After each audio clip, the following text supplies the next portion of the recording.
My dear brothers, Saul, Nico, Voltaire, and Evandolph, when we were deliberating about your ordination to the priesthood, so many questions were thrown at the table. How were they as students? How are their grades? Are they good with human relations? Are they good in public speaking? Are they on time for the prayers? Can they relate with the other seminarians well? How are they when they play basketball? How are they with the BECs? How are they? What are the best qualities that will qualify them for the priesthood? And then it dawned on me, all our questions were about your strengths. I think we need to ask the question, what are your weaknesses? And are you weak enough to become priests? You need to be weak in order to be priests. Because sometimes our own strengths become obstacles for the grace of God to be shown in our lives. Are you weak enough so that the power of Christ can truly shine through you? Because if you are too intelligent, if you're very good with public relations, buti na lang you're not so good looking, then you are not an obstacle for us to be reminded of the beauty of God. But we are not looking for supermen. We are not looking for super seminarians.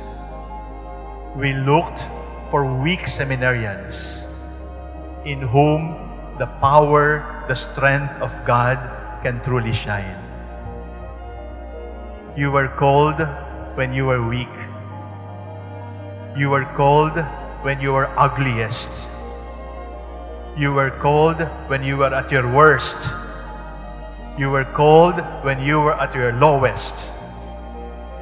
And this morning, do not dare to boast, because you were called because of your weaknesses. That those weaknesses made you even more lovable before the Lord.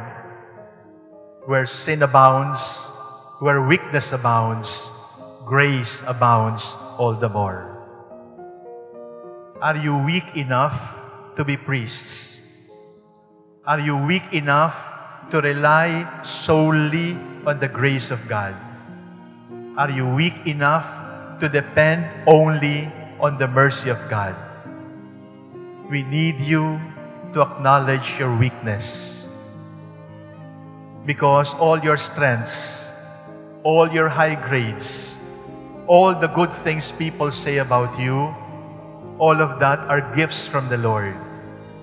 Your weakness is totally yours, and your weakness is your gift to the Lord.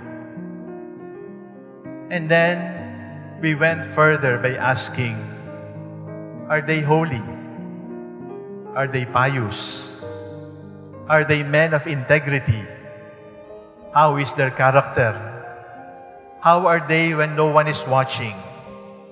Are they men of character? Are they men of integrity? In other words, is there no discrepancy between their public life and their private life?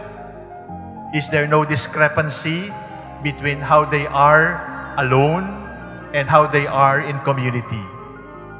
That is integrity. That is wholeness.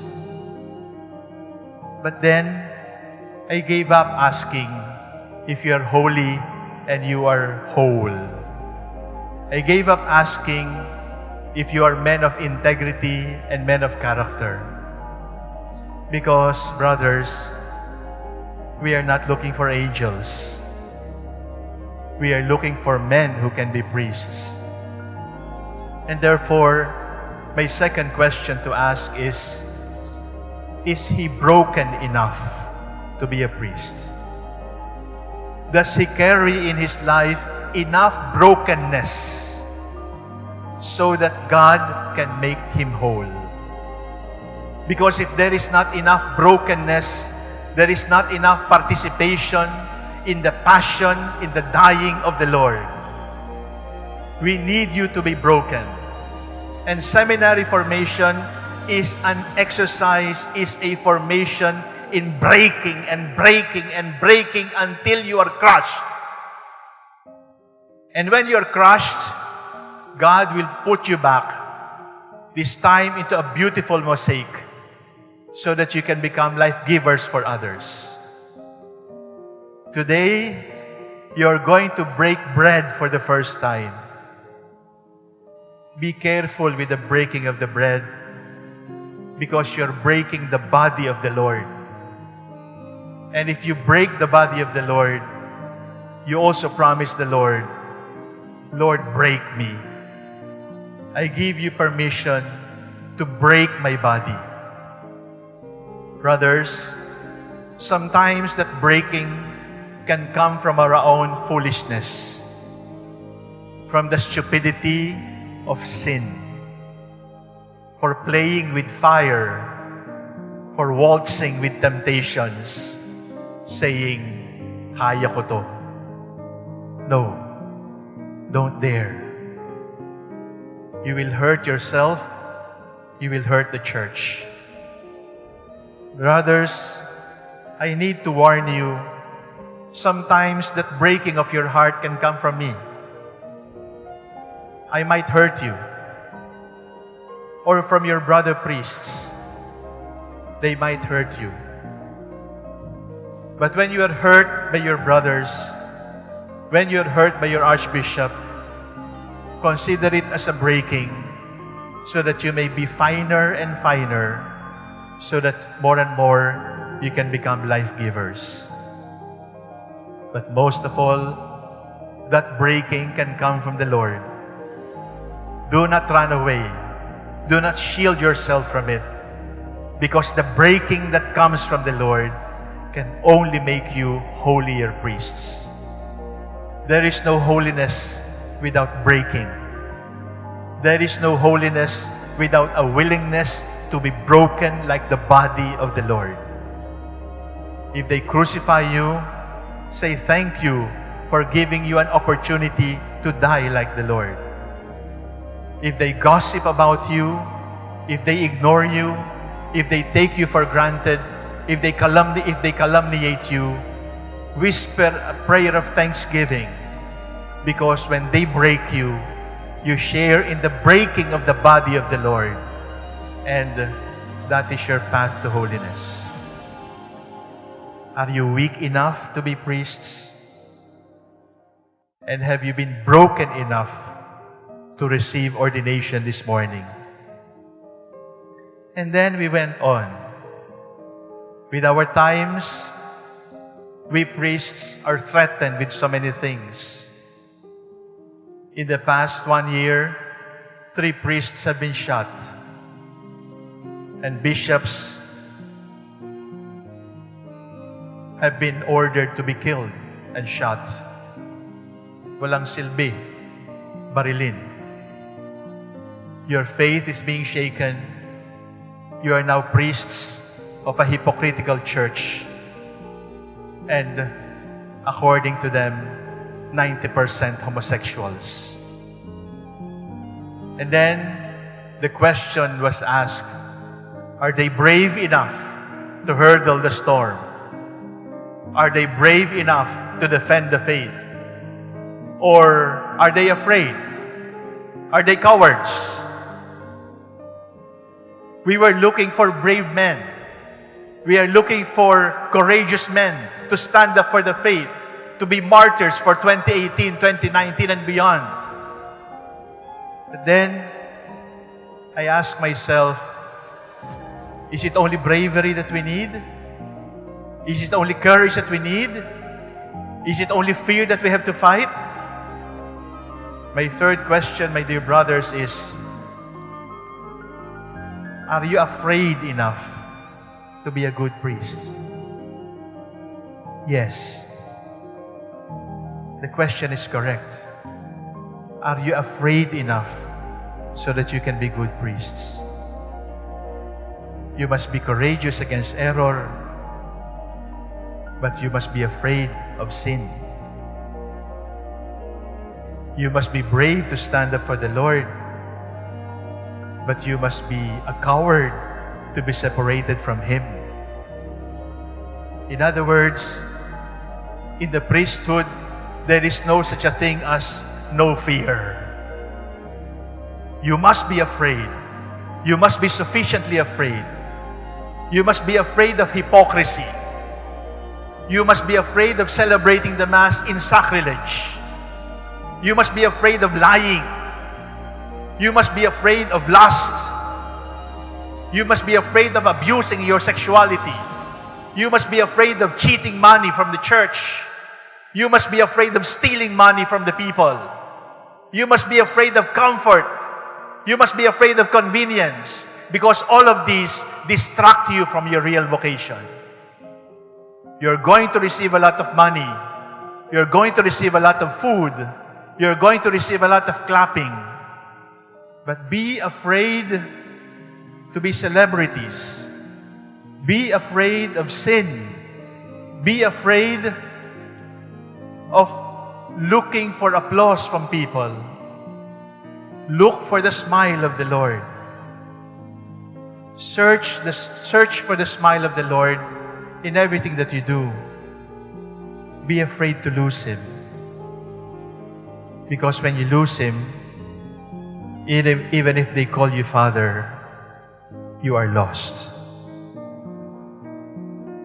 They can still call you Father Evandolph, Father Voltaire, Father Nico, Father Sol.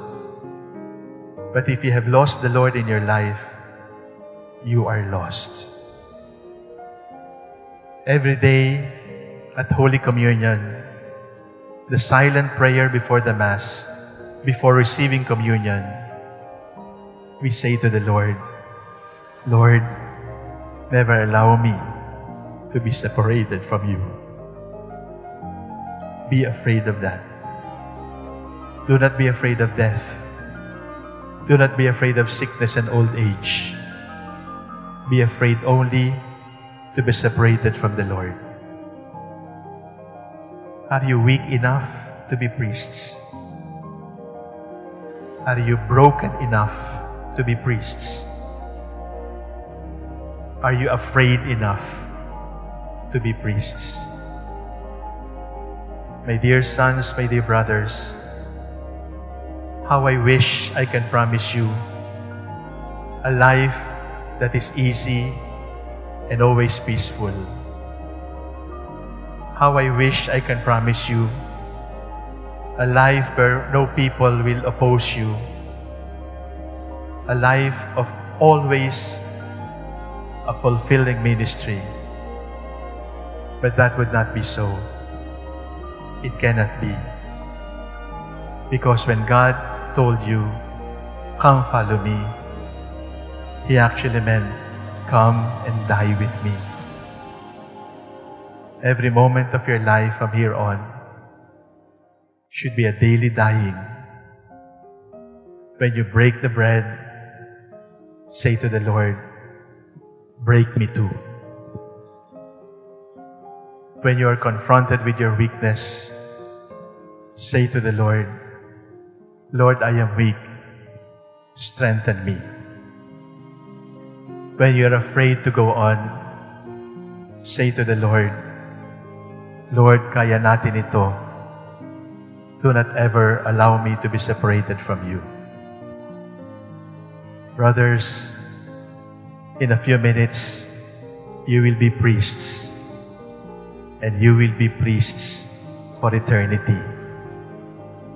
God knows your weakness. God knows that you have been broken. God knows your fears. God knows you more than you know yourself. And the beauty of it all is, even if God knows you inside and out, He still calls you, come, my beloved. follow me.